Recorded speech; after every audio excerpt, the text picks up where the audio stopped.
For WCLU Local News, I'm Wes Royce reporting.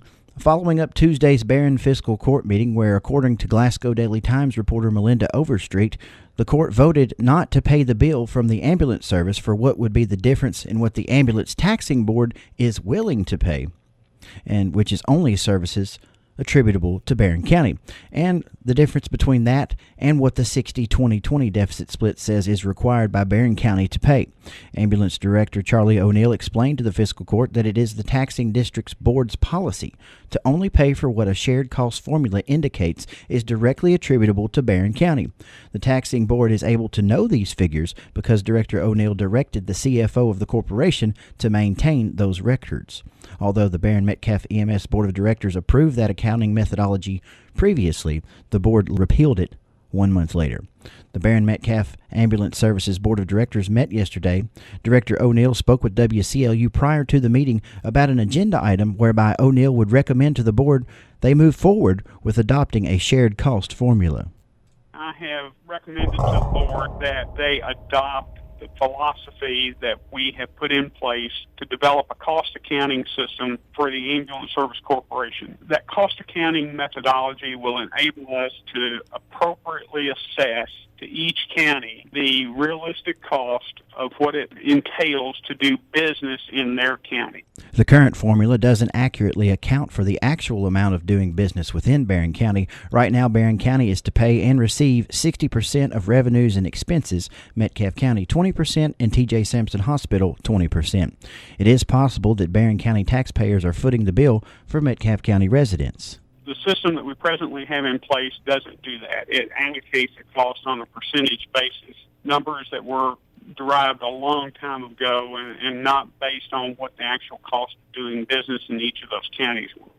Before O'Neill took his position as director of the ambulance service, a consulting firm by the name of Fitch and Associates was hired to advise the board on the best practices of operation.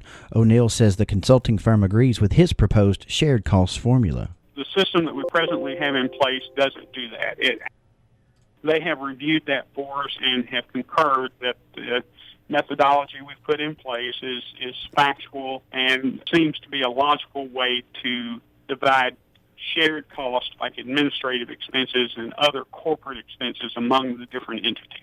Again, those comments were prior to the meeting last night. When O'Neill made his recommendation, it was Chairman Dr. Middleton who suggested that the EMS board go into closed session due to possible litigation. There is a clear difference in the traditional deficit split and a shared cost formula. For this reason, Vice Chair Scott Young made the following motion. Any action of the board? Yes, sir. I'd like to make a motion that we table the action item, recommendation of the adoption of the shared cost formulas previously presented until such time that we can have the chairman appoint a committee to file an opinion of the Attorney General's office as it relates to the bylaws of the Ambulance Corporation in respect to the 60-20-20 split, and as that relates to the Barren County Taxing District and the Barren County Fiscal Court responsibilities for payment and associated taxing laws thereof, and that the committee that is appointed would have the authority to enter into an agreement and a contract with private counsel to prepare the OAG. That's my motion. Director O'Neill responded. It would appear from your discussion that you were displeased with the fact that I submitted an invoice to the taxing district based on the accounting policy that I have proposed. I would request that the board formally direct me to provide no longer provide bills to the taxing district based on that proposed policy.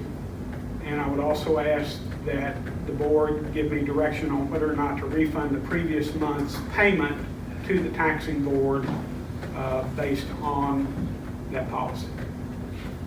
That policy's not the board's position right now. It's still this deficit split. The taxing district does need to pay something. That was City Council Representative Wendell Honeycutt. Chairman Dr. Joe Middleton clarified why it was necessary to take the action. It's is looking for an Attorney's General opinion on the deficit split so that we can ensure that a deficit split and a cost accounting are cohesive with one another. So the board directs you to work with the taxing boards as needed to ensure that the ambulance service maintains a cash flow. So noted, sir. The board will meet again on September 26th at 4 p.m. in the Barren Fiscal Courtroom.